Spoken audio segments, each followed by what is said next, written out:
our listeners. I think So so too. I think, Dr. Jackie, I think you chose an excellent topic because right now, with all the violence going on in our world and everyone reacting instead of just being present or responding, they're reacting. And so we just celebrate your voice coming to the platform and helping people, regardless of where they are, what part of the nation or the world. I believe this topic is going to help them.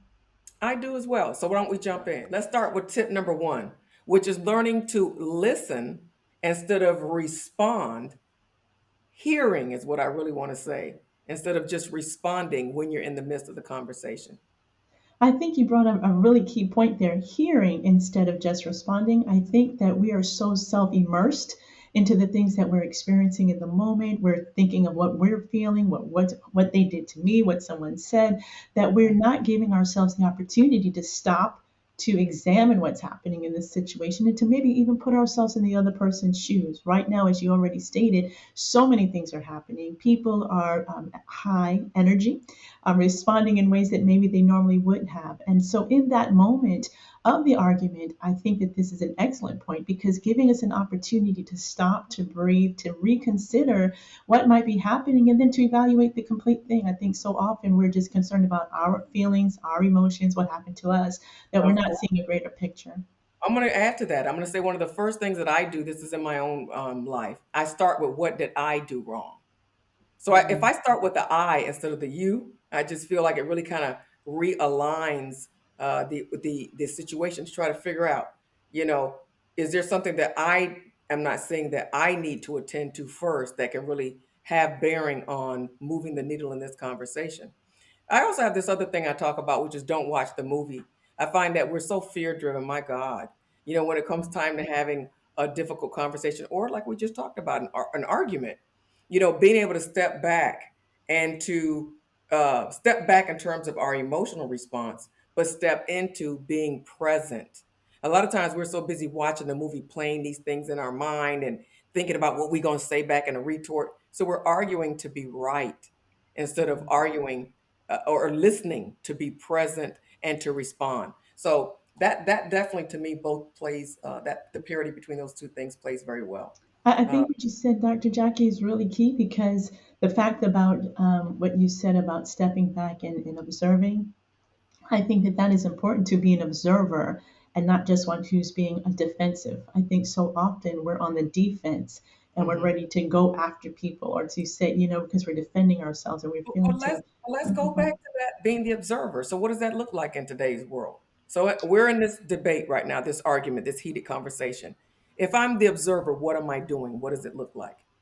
Well, as the observer, I think you're slow to speak and quick to hear, as you said. Mhm, Being able to observe what was the trigger point, perhaps. Maybe mhm, you know that this person is acting out of character. This is maybe the first time you've seen it. This is not normal for them. Being able to not just be the center of the argument or the center of the attention, but is there any truth in that? Is there something that maybe I did do? I love what you said about asking, what did I do right, do mhm. wrong first? Observing it means like, well, did I do something to trigger this? Did I say something? Or, was there something that I participated in? And then, Or that I instigated, or yes, I was the provoker in, right? yes, yes, But I also think that beginning to think about the other person. When you're an observer to me, you're looking at what's happening in the scenario. So I'm able to look at you. I'm able to see if you're under duress. I'm able to kind of read your emotions. And isn't that what we call emotional intelligence? Which is yes, being able to understand not only our own emotions, but what other people are feeling. And to me, that should provoke within us a sense of empathy. Uh-oh, I understand where they're at. What could yeah. be happening? I tell my staff this all the time. When people are upset and they're rude to you or whatever, it's usually nothing to do with you. It's usually about what's going on in their own world. So when you take it personally, you react because you're taking it personally instead of thinking about like, what could be going on with this person? What could make them respond this way? And then addressing that instead of what you're offended about makes a world of difference. And I think that's so true and relevant because regardless of our age, regardless, I can recall even my son being younger and someone just literally, jumping on him, attacking him. And as a mom, you're like, I'm going to get this person. But he was like, but mom, you don't know what he's going through at home. You don't know what happened with his parents. And being able to frame that circumstance or situation based on someone else's experience, I think would add a lot of value to our world right now. Hmm. As we move to tip number two, I like this one because it talks about taking time apart and letting go of ego. So taking time apart and letting go of ego. That's almost like two tips in one, isn't it? Yeah, it is. I mean, I can see that playing out in two different ways. For one, I think when you say taking time apart, so often I'll speak for myself. I would get upset. What do you mean you don't walk away? Or why are you going to sit over there? Or the silent treatment. We misinterpret sometimes what that is saying when someone else may be using that as a safety zone, and where someone else may be doing that in order to process their own emotion, not say something they don't want to say. And then here comes someone else who might be sensitive, invading that space or trying to encroach, like, oh, or misinterpreting what it says. They're not giving the other person the space that they might need to process to be healthy in their response. So And I there's think that, something to say about that too. I'm sorry I cut you off. no, no, no, you're good. Go ahead. I was just going to say that there's a gender issue there also. We talk about people not needing more time to process. Men generally need more time to process, and it has to do with their physiological makeup, right?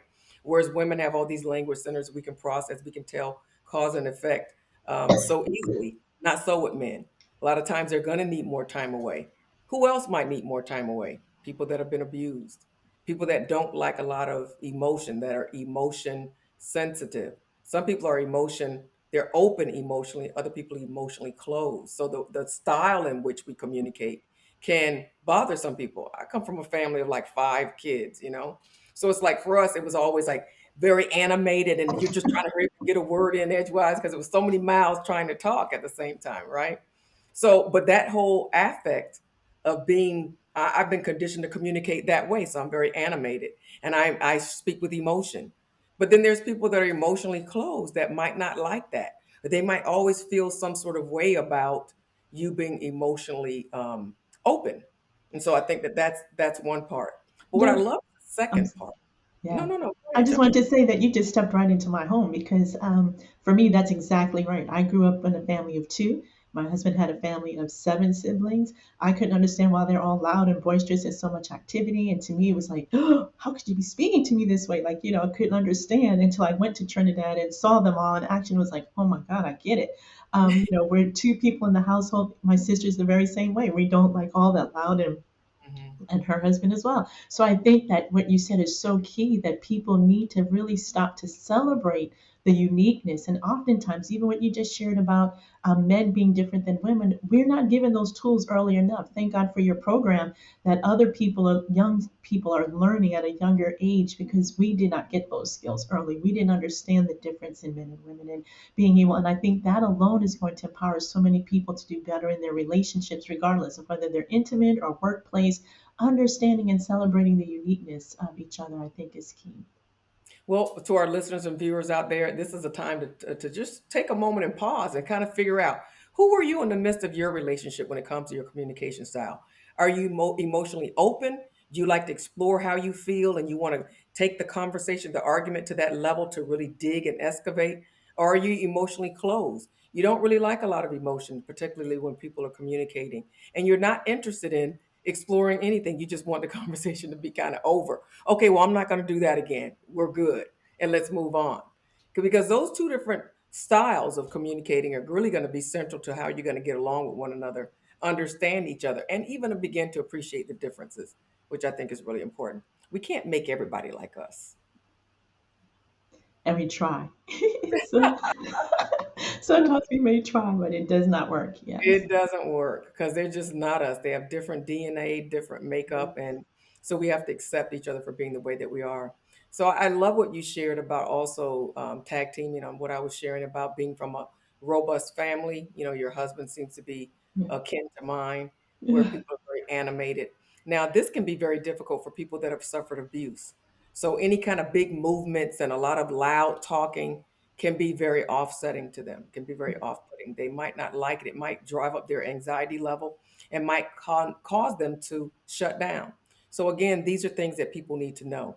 But I wanted to tackle the last part of tip number two, which is um, letting go of our ego. Particularly the younger generations. I mean, all generations have this as a true challenge. How can we be in the midst of a misunderstanding with someone and not worry about ourselves, our own person first and foremost. Because let's face it, guys, this is not survival of the fittest. So it really shouldn't be about our first thought, our first concern, shouldn't be about how we're looking to the other person, that we win and that we come out on top. It really should be about the whole point of finding understanding. But I think that this latter part of tip number two, which is letting go of ego, is essential to that, because if you can't really strip yourself of ego, you cannot see someone else's humanity. You cannot sympathize with them because always ego is first. Ego is I. It can't be we or anything else. It's I or me. And so I don't know what you'd like to share about that, because that's a big one, but Yeah, it's one and that I think turns the axis of this entire conversation. Yeah, and I think, Dr. Jackie, it is so. What I say about that is, we have to give up our right to be right, right, Mm, regardless of our age, relationship, whatever the situation is. And I think listening to you, that ties into the ego, mhm, and I think also, we have a tendency to want to not be disrespected. We mm, have, one of our needs is to feel respected, and so I think we're so quick to want that respect that we're trying to mandate it and dictate it, that we're just not even thinking about the other person. And so sometimes we have to give up the right to be right, which means even if mm, you know you're right, you have to choose harmony and relationship and the value that you have invested with this person, regardless of the level of relationship, regardless of where it's located, your workplace, school, home, whatever, that you value the person more than you value being right. And for mm, many people, that's not always easy because, by some natures, regardless, as you talked about, their past or the filters that they're viewing life and relationships through, they tend to see the need to be right as more important, or to be justified, or to be validated, or to not have someone speak in that way or in that tone. And so, again, being able to open yourself up to embrace the uniqueness of other people, but also the respect and consideration of other people, and to value that relationship and that opportunity. It might mean more to you. And I can say personally, many times, of like, I know goodness well I'm right, but okay, I'm going to go with peace. I'm pursuing the peace as opposed to having the conflict, because I value that person more. And time will present another opportunity, maybe to consider to come back in another time when things are not as heated or in conflict, just a neutral place, a neutral time where you can bring it back up and say, share, this is what mattered to me. This is my, using I statements instead of those you that put mm, people on the defense, accusing them, but being able to now communicate what it meant to you, what it felt to you, what you were trying to properly say. I'm a verbal processor myself. Many times I'm in the middle of processing, but people will think I'm already at the end. So they just cut you right off and you don't get to finish saying, getting to the point of what it is you want to say. So I'm like, okay, I'll go with it. Doesn't mean that I'm just surrendering, but I'm just going with the flow. I'm going to release it. It's not worth the conflict, but I'll come back maybe at another point and say, remember when I was trying to explain this to you that I didn't get to finish? This is what I'm really trying to say, because I'm mm, trying to de-escalate the emotions of the other person in that moment. mm. Well, that's really interesting. As you say, you're trying to de-escalate. Um, so I hear you saying that basically you think sometimes um, you're seeing their humanity is to give up your own right to be even heard, so Mhm. that you can help them to de-escalate and feel as if they're being heard. Well, the way that you put that was masterful, but yes, I guess that's what I'm saying. Yeah, it Yes, is. No, I'm listening and I'm thinking to myself like, wow. But you see what I'm saying about ego? yeah, Ego is not so concerned first about I. It's yeah, concerned about you or yeah, we. And so it's yes. ready to take a hit. Well, let's move on to tip number three, which is acknowledge the other person's feelings and perspective. And you kind of touched on that already in what you shared thus far. Yeah, I think it's important for people to feel heard. Like, we're talking about being heard as the person who's in the situation, but other people also want to be heard. And I think that comes with validating their feelings and emotions, even if you have to take a moment and say and to repeat in the midst of the conversation. So what I hear you saying is, you don't like the way that I'm, bringing my friends home or whatever it is, or you don't like the way that my teacher's talking about me or my bosses. You're repeating back to them what you think they're saying, what you're hearing them say, and it gives them an opportunity to correct you, like, no, that's not what I'm saying, or that's not what I intended. I think that if we were to employ those more often throughout the conversation, we would have better clarity and a better opportunity to respond. I Mhm. think, as opposed to just getting to the end of someone's thoughts and feelings and speaking it for them without giving them the opportunity to be validated, to affirm, and to clarify what they're trying to say. I think what you just said now, I almost cut you off, but I think that's the most important part. You said giving them the opportunity to feel validated and Mm, confirmed. I think that that's everything. And that's one of my shortcomings. I tend to cut people off. Again, it goes back to family of five, trying to get a word in edgewise. And I notice for me, the fear that I have is that I won't have enough time. So I'm mhm. always running through my day. I wear so many hats and do so many different things. So Yeah, I'm always thinking, I got to hurry and get this out. yeah. And I think that's a really bad strategy because it tends to make you rush, and then maybe sometimes you're not able to make people feel validated and heard. So, so that's work for me to Well, do it. I don't know if it registers to anybody else that's oh, listening. it does to me. And, I can say that I wasn't always in this place, right? I mean, I would finish people's sentences. I would get them to the end of their thought. I would jump ahead because I had to develop a listening style. I had to, to hear, not because I really would.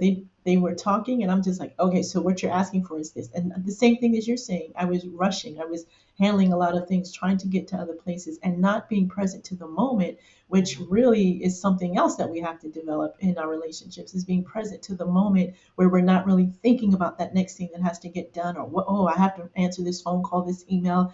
And for me, I still have to be consistent. I had to tell my husband the other day, I'm sorry, you know what, there's so much going on, we're really not present. I have to be more present. And I think that also helps with not feeling that rushed moving on to something else, but really trying to be focused and give that person your attention. And even when you say that, one of the things that comes to me about being present is even having that presence in your own private time so that you can reflect. I Yeah. think sometimes things aren't done all in one moment, right? So you could have a disagreement with someone or a conversation, just as you said earlier, where maybe you saw it in one or two dimensions. But as you're able to now have your private time where you go back and you reflect and you go back and you replay, you're able to see a different angle, a different camera shot, right? And so Absolutely. it allows you to process that information at a later time and now come back having a totally different perspective because you heard or saw something that you missed during the actual conversation and being able to come back now and bring that and bring another layer of healing and resolve to the scenario. I just want listeners to know that it's not too late. Just because you had a conversation, you could have moved the ball a couple of yards, maybe you didn't get a first down, but there's always that opportunity to move the ball again until you're able to get that first down. But we have to make sure that we monitor our feelings and our emotions so that we don't let them dictate the conversation. But we, with our frontal lobe of reasoning, with wise thoughts and decisions, are able to move that conversation forward. I'm going to stop here and just say, before I move to our next tip, which is tip number 4, there's a proverb that I love. It says, a wise woman builds her house, but a foolish one tears it down in a day. There's so much damage that we can do to one another when we're not considerate of one another's feelings, and when we're not making sure that people are heard and that they feel that they're seen. You can tear down years worth of great building, great architecture that's taken you years to put together, just with one, unthoughtful or unkind moment. So that's pretty much that. Now we're moving on to tip number 4, which is show vulnerability and compromise with each other. I love that word vulnerability. It's Yeah. almost like a curse word. Yes. I'm I was almost like, ready to ooh. throw under my arms just from saying it. Yeah. Vulnerability. You just start to Yeah. feel like, oh no, what does that mean? I feel like I'm going to be speaking in front of a crowd of Yes. 1,000 naked or something, right? Yes, yes. I think when you say the word vulnerability, it really it does grab us, because the word that comes to my mind is safety. You have Mm, to feel that you're in a safe place, in a safe space. And I don't mean from physical harm or physical abuse, but that you can be transparent, you can be authentic, that you're not going to be judged.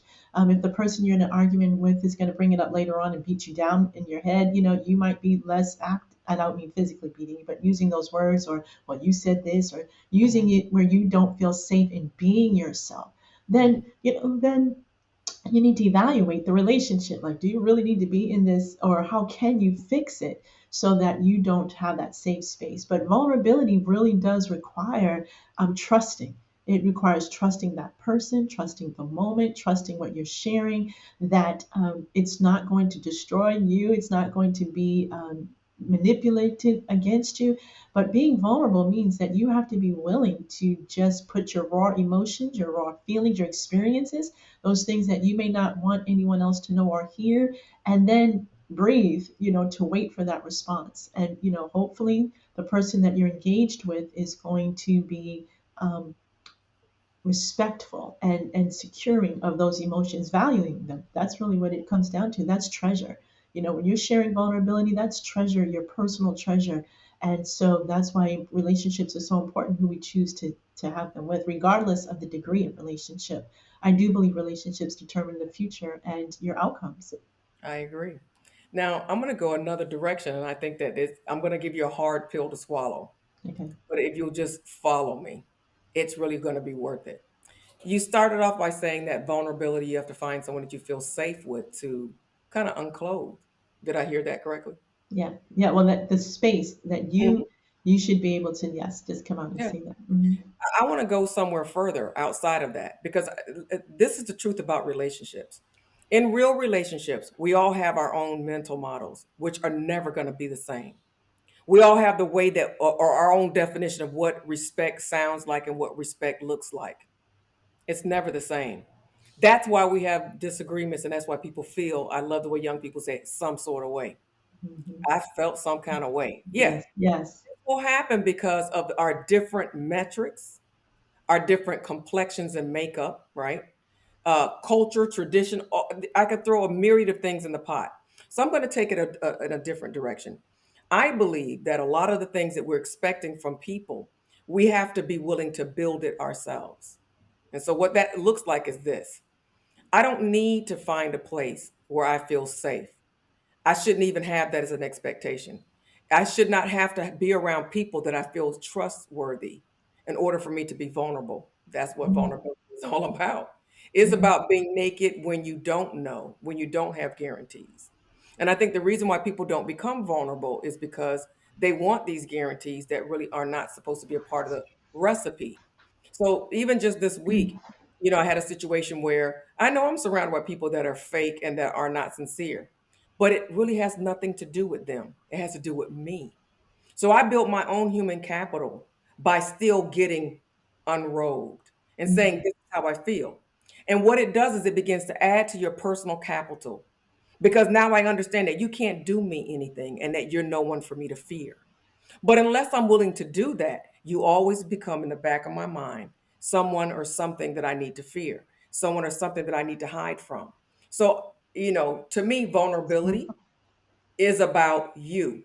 Just like I feel that your ability to make any improvements in yourself starts with you. It starts with a decision. And it shouldn't rely on other people. We're wanting people to make us feel respected. Well, so I kept looking for Mhm. someone to rescue me, for someone to stand up for me. So if I felt like somebody did something wrong for me, I felt like me fighting, or trying to defend myself wasn't enough, that I had to have someone else to come to my aid. Mhm. And then until I just stopped that, and I had to say, I'm responsible to defend my own self. Now, we know in a marriage, of course, and I'm not making obsolete the fact that a husband's role is to protect his wife and his family. We know that. So I'm not saying that there is no other responsibility. I think what I'm saying is we cannot first put other people in the place of responsibility ahead of us. We have to be responsible to speak up. And so if you're listening to me right now and you're thinking to yourself, like, I can't be vulnerable, or if you're listening now and you're saying to yourself, I don't feel respected and I'm always looking, I feel like my husband or my wife, my boyfriend or my girlfriend, my boss or whomever, my friend should make me feel respected. I'm just here to say that's just not how it goes. What needs to happen is those situations are demanding. They're putting a demand on you to become the next version of yourself, who you need to be. What is it that you need to say or do in those moments to make them respect you the way that you need to feel respected? What is it that you need to say? What is it that you need to relate to them? What is it that you need to do? And until you do it, I think you're always going to be kind of at somebody else's whim and you're going to be a victim. And the thing is, we don't want to be a victim. of anything. Because what victimization means is someone else or something else has power over me and I'm subjugated to it. And I just don't feel like that's the way it's supposed to be. I am the queen of my own kingdom and I'm responsible for the safeguarding of it. I'm responsible for how I maintain it, who I let into the kingdom, and so forth and so on. And so I know that that's a really kind of heavy word, and people might be kind of, wondering, well, geez, how do I do that? You just I, dare to, you yeah, have I the think it's powerful. opportunity to do it. Yeah, I'm sorry, Dr. Jackie, but I think it's powerful what you're sharing, and I think you're putting power back into our hands, right? You're giving people the ability to be powerful and to take back their power and to be accountable, not just to themselves, but to all that you just shared. Gives people courage and strength to know that they don't have to stay in the circumstances and situations that life might bring them, but they can have a right to deciding and to living and to being and what is valuable to them and being. So I think it's powerful. I think I'm putting power back into the hands of your Well, I listeners. appreciate that. Because, like, look, if you're not happy, what is it that you need to do in your relationship to be happy? Stop making it somebody else's problem. And one of the worst things you can do is beg people to spend more time with you. That's the worst thing. Women, don't ever beg a man to spend Yeah, time with you. I just want more. No, yeah, no. Then what do you need to do? Who else? Your husband is not everything. Maybe some of the things that you're wanting him to carry in the relationship aren't for him. Who else can carry that? Is it your best friend? Is it your mother? Is it a sibling? You know, is it a new interest that you need to build yourself with? Some of y'all are bored and want somebody to spend time because you ain't got enough going on. Get something going on. Maybe you need to be in school learning something or taking some sort of training or picking up a hobby.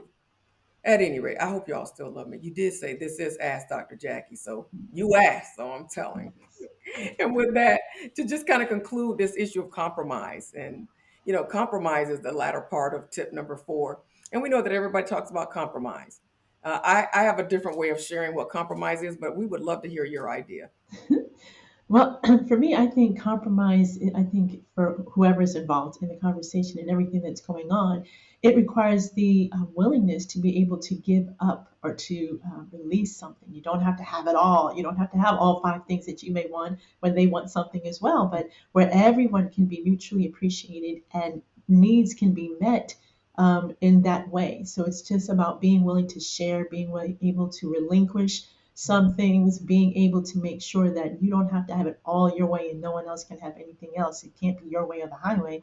It has to be an environment. It has to be a relationship where it's giving and taking. We have to be in a place that not everything is at 100. Maybe something is okay. This means a Right. 10 to me, so I'm willing to Mhm. let that go. But what I really can't let go, and being able to express that and share that, I think makes a difference. I love what you said. Like everything doesn't have to be a 10. That's a good way of explaining it. So maybe out of these things, some of them are 10s to you. So maybe you can go down to 7. Or things that are a 10 and have to be a 10. Those are your non-negotiables. But for me, compromise also means that no person gets exactly what they want. So let's meet somewhere in the middle. Yeah. My husband always tells me, he's like, you love to force me to try stuff that I just don't want to try. Like, say, I'm like, honey, this is so good. Here, try it.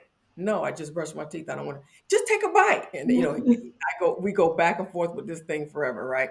So to me, a compromise would be maybe that he doesn't take a bite right then, but that he lets me put it in the refrigerator. He cuts a piece off and says, I'll eat it tomorrow. Yeah, He tried that's it, good. Yeah, right? that's good. Compromise is not all what one person wants, is not all of what the other person wants, but you're meeting somewhere in the middle. And this takes us to our last point. Our last tip is use positive communication techniques and set new boundaries. Oh boy, that word Yeah. boundaries. Man, as soon as you said that one, I got a little bit of, concern. Because one of the things I told my staff, I was like, we need to take some assertiveness training. Because when it comes to setting boundaries, I think assertiveness is necessary. But let's start by tackling the first part of it, which is use positive communication. I think one of the most important things, and I kind of alluded to it earlier, is using I statements. I Hmm. think when we say, you made me feel, and you did this, and you did that, and because of you, but instead of saying, I felt really disturbed when this happened, and I didn't know what I was going to do, or I really got upset, but using I statements, I think, kind of diffuses the situation. It takes the person from being on the defense mode and on guard, so that they can even hear. Second, we shouldn't be accusing people, as you've already taught us today, Dr. Jacquie, that everyone has a right to be their unique self, right? We always say when you get married, you have a right. Who you marry at that moment, okay, that's them. Anything else is extra benefits and grace because you accepted them. Our acceptance of who we're in relationship with gives them that permission to be themselves unapologetically. So I think not using the accusatory language and verbiage when you're speaking, but being able to take responsibility for what you're feeling, what you may have participated in, what maybe your disappointments. I expected, I felt using those I statements, I think really helps with not putting condemnation and blame on people where they That's feel right. heavy. Yeah, that's good. The other one I would say is never start a conversation off with an accusation. And that could That's be good. not as subtle as you did such and such, but to say, like I was accused, like, you're always butting in on such and such, and you just took this thing over. Then we find out that that never happened. So you accuse thinking that something had occurred in a certain way or whatever without really knowing the facts instead of just asking a question. That's good. And we were taught also about the Oreo. Oh, I'm Like sorry. just saying, what happened with such and such? Instead of already assuming that and you're starting off with that accusation. That's good. That's good. That's an opportunity to gain more information so that you can process it and feedback. And as we were saying, that observer situation, by asking those questions, you may get the information you need. And like, oh, it really wasn't about me. It was about somebody at work, and it helps you to diffuse also, right? We're not just diffusing the issue, but diffusing yourself. But also, we were taught about I don't know if you've ever heard of the Oreo type of communication. You've got the two chocolate cookies in the middle, but if you start out with a compliment, something that's not so attacking and so accusatory, give them the issue of what you needed. But I love you, that's why I appreciate who you are. Being open to start and end with something that kind of sandwiches that I love that thought. as well. And that typically works. Yeah. Another thing that I would say is to always show that you understand what the point is. This is something that's really important for most female communicators.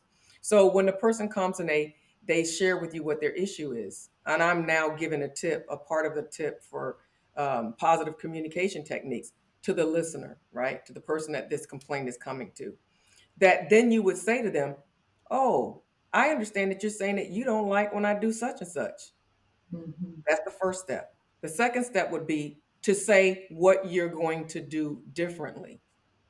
So, what is it that you're going to do? The third thing, actually, I would even say the third thing would be then to acknowledge how that must make them feel Hmm. and then that you're sorry. So, I That's understand how that makes you feel. I'm sorry.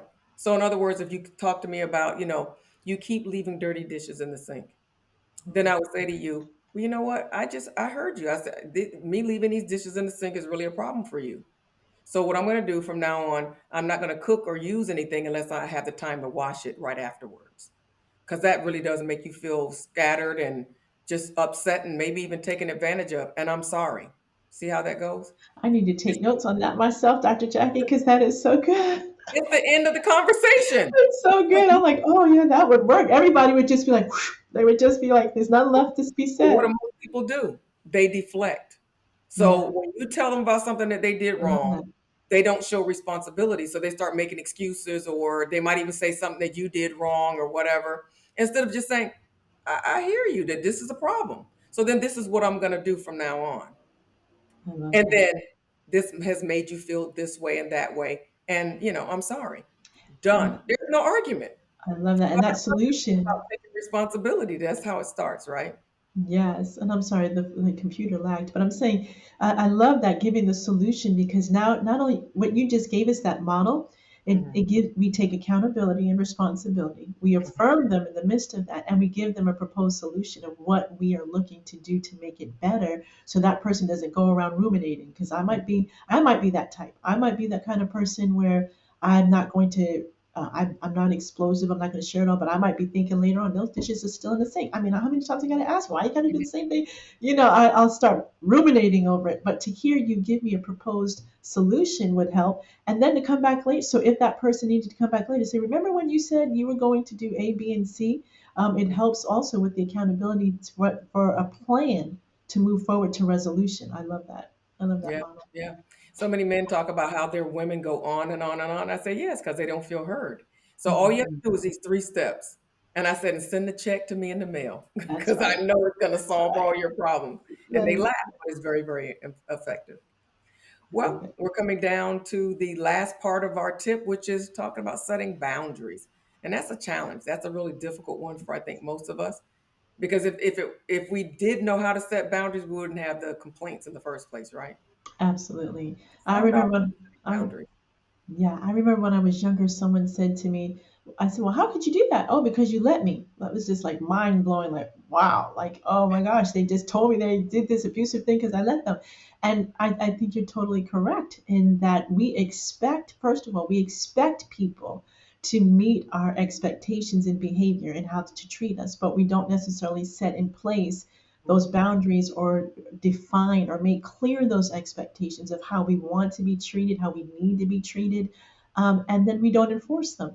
And so I can just speak for myself and different kind of boundaries, even like with your child or your mate or the workplace and your staff, they are different boundaries. And if we are not articulating them or making them clear, even in the midst of a moment of saying, this really hurts me when this happens, like I was sharing earlier, my husband's conversation and his different communication style when we first got married. And you had mentioned also about a person of abuse. I've been through abuse. So this loud, boisterous kind of activity to me was just like, oh my God, this is like domestic violence. And he's like, what are you talking about? I'm Trinidadian. And I'm just, so for Mhm. a boundary for me was, but when you communicate with, when I hear this or when I'm in this moment, I feel as if I am being, going back to my past or something is triggering me. I took responsibility. This is like triggering me, like, so having to kind of communicate. I know, according to your teachings, Dr. Jacquie, he has a right to be himself uniquely,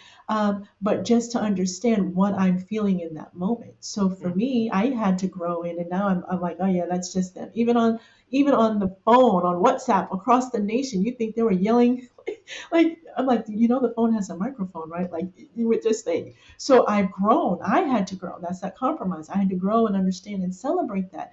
But I had to express that with my son or your children or your neighbors or friends. They don't know where they can draw the line. Those boundaries to me are like the demarcation points on the highway. This is your lane. Stay in this lane. When you go out of that line, you're in the ravine or you're crashing into another car. And Right, so we have to know ourselves in the midst of that moment. We have to do that internal work. We have to be able to be honest, authentic, and transparent and articulate clearly what do I need? And don't lie about it. Like if it may seem like, oh, that's going to be petty. But if that's what you need, then share that with the people you're in relationship with, and then come to that compromise that you talked about. If it's absurd, come to a place that you can feel my boundaries respected, but they're not having to be put in a box and right. tormented by your boundary as well. I agree. But I think one other aspect I'd like to bring to that conversation is setting boundaries as you evolve. Because there's things that you let people do at the beginning of your relationship, but you're no longer that person anymore. Yeah, And so they know that this is the routine and they want to stick with it. But as yes. we grow and evolve, we might be needing different boundaries. They might need to also evolve with us, right? And Mhm. so that can be a little tricky. But I think as you shared with our listeners, that certainly sharing what those boundaries need to be is going to be the first start. I remember a friend of mine, she would always call me. Now she was single, I'm married. And she would always call me like at 10 o'clock at night, 11 o'clock at night, and want to talk because she was a night owl. And I'm like, I have a husband. I got a man, and I need to be off this phone in my room with him. Yeah, And I would tell her over and over again. She would still call. You know what? So I'd already spoken clearly what my expectations were and what my boundaries were, right? But so when she persisted, guess what I started doing? I stopped answering the phone, yes, period. yeah. And guess what? It wasn't very long after that, after I did it for like 2 or 3 nights, I stopped getting the calls altogether. Mhm. And Because that's good. I was just going to say, I'm sorry for the lag. I was going to say that it takes courage and it takes commitment, right? Sometimes might have to do it more than one time. You can't get frustrated and give up. If you did it the first night, she still called the second and the third, but after that, she got it. So it does take commitment. It takes tenaciousness sometimes because people don't want to change. Like don't think that change is something we're all, oh yay, we're changing. The people you're trying to enforce the boundaries with, as well as yourself. And I love what you said, even about the beginning of a marriage to where you are now, or growing in the relationship, whoever it's with. People aren't always wanting to change, so you have to sometimes help usher them into that, or help them see it's a non, it has to happen. Like, this is what it has to be. It's a non-negotiable. So, how do we move from there if we don't want to negotiate? So I love this conversation. It's been very, very helpful. Tip number one, just to recap, learn how to listen without reacting in the heat of the moment. Tip number two, take time apart and let go of your ego. We know that that's trying. Tip number three, acknowledge the other person's feelings and their perspective. Tip number four, show vulnerability and compromise. Ooh. And That's the finally, one. use positive communication techniques and set new boundaries. Well, with that, thank you so much, Christina, for coming. Christina Rampersand, if you can share your handle so that people can join you. I know Yes. that you have you're on. Uh, Success Beyond the Brink. I'm on Twitter, on mhm. Instagram, on Facebook, and Clubhouse. Success Clubhouse. Beyond the Brink. You're on Clubhouse. Yes. Yes. But thank you so much, Dr. Jacquie. We just appreciate the value that you're bringing to this platform and to the world. Your words are changing our lives. I've been impacted today, and it's just been an honor and a privilege to be with you. I'm so glad. And hopefully you'll be with us. I wanted to let our listeners know about our retreat. We have our singles experience and our singles hangout, sorry, and our couples experience retreat in Orlando, June the 23rd through the 25th at the Rosen Shingle Creek Resort. It's a wonderful property, beautiful, beautiful restaurants and everything. And we had a wonderful time last year. So hopefully you'll join us this year. If you will please reach out through a DM on my social media. Ask Dr. Jacquie. We'll give you the information so that you can register. Looking forward to seeing you all again soon.